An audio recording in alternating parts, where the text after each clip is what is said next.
Anime, Classroom for Heroes. Continuing to episode 2, Blade is currently sparring with 2 students simultaneously.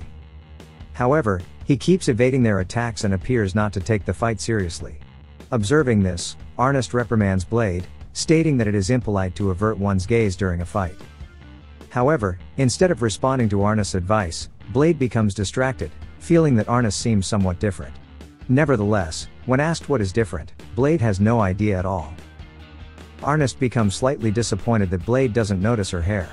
Afterward, since Blade is feeling bored at the moment, Arnest asks him to supervise Sophie's training. For some reason, Sophie has always been training alone. When given an order, she will indeed obey. However, Sophie has never done anything according to her own desires. Interestingly, the other day Sophie mentioned her own name to Blade. So, perhaps Blade can help her.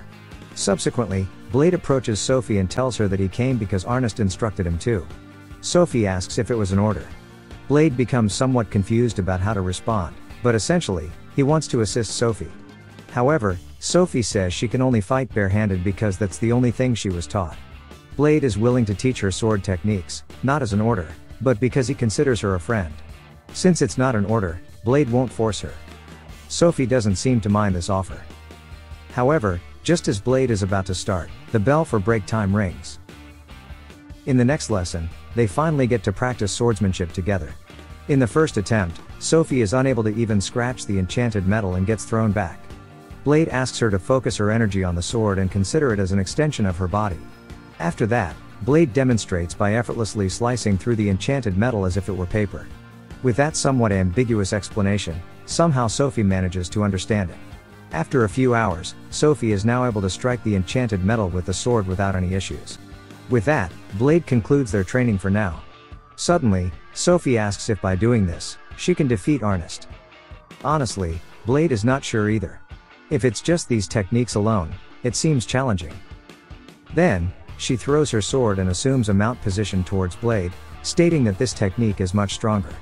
Although she says so, Sophie mentions that she wants to be taught something new the next day. Blade is currently in the school's headmaster's office, asking about Blade's school life. The headmaster is glad to hear that Blade has friends, considering Blade has been a hero since the age of 3.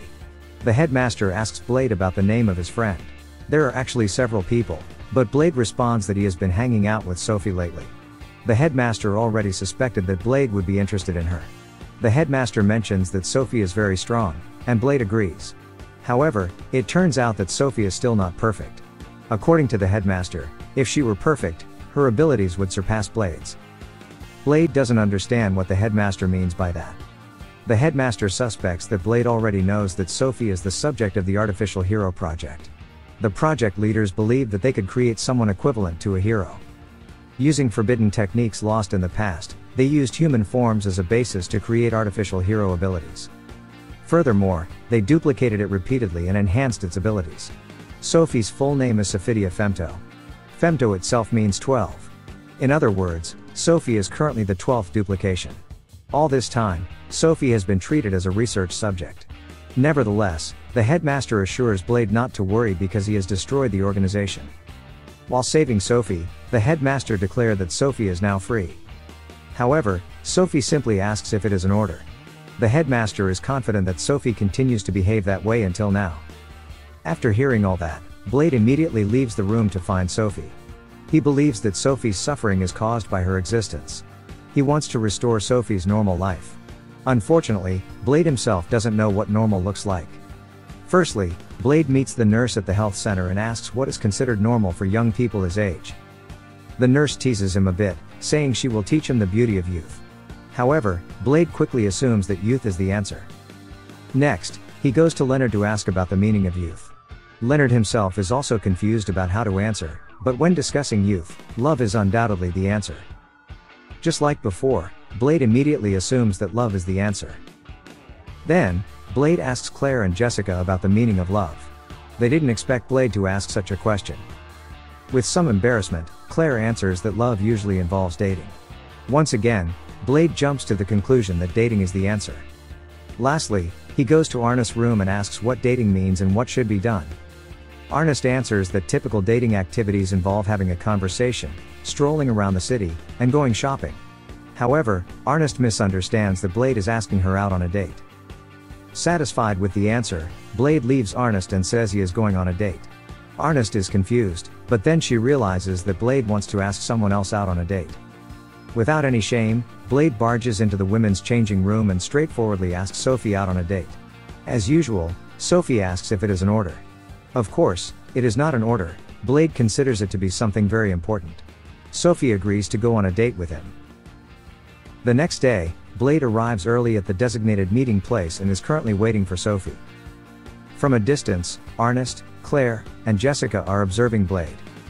The clock strikes exactly 10 o'clock, and Sophie arrives on time. Blade has learned a lot in preparation for this day.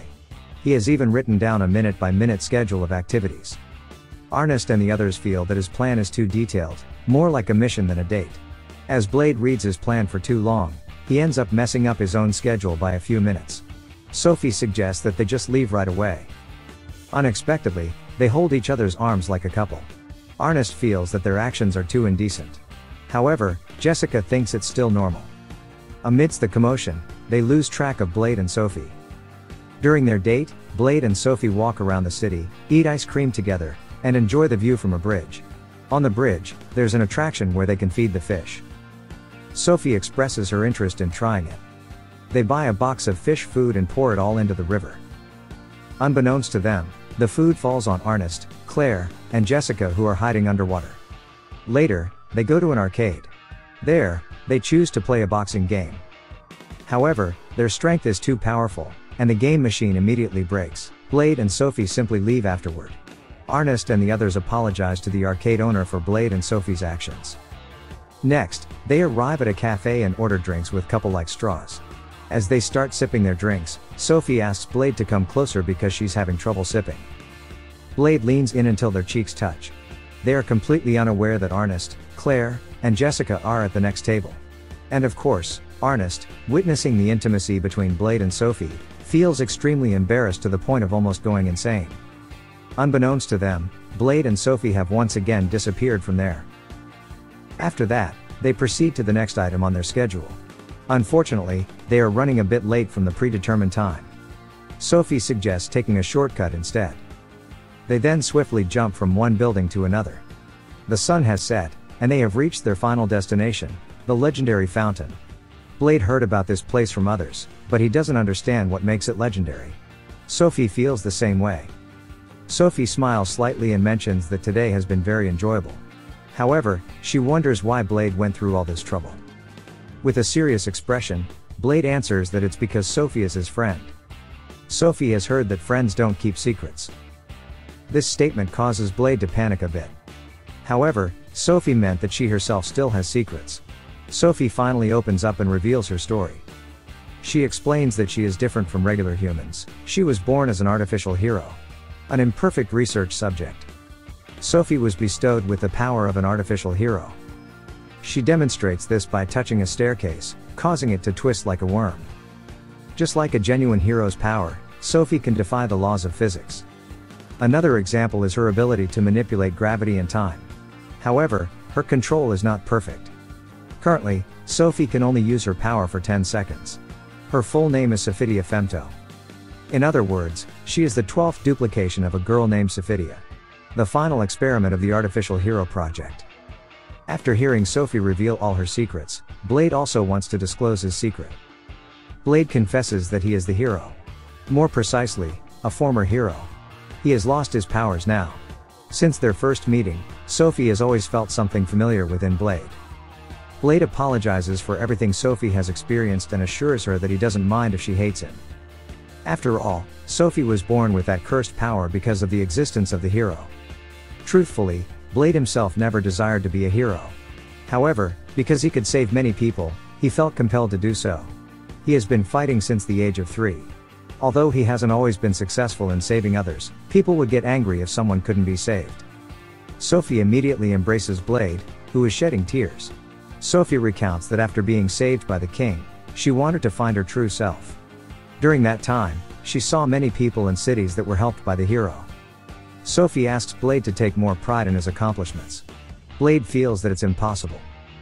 Sophie doesn't force Blade, but it's clear that she is proud to be born as an artificial hero. She even wants to become like Blade.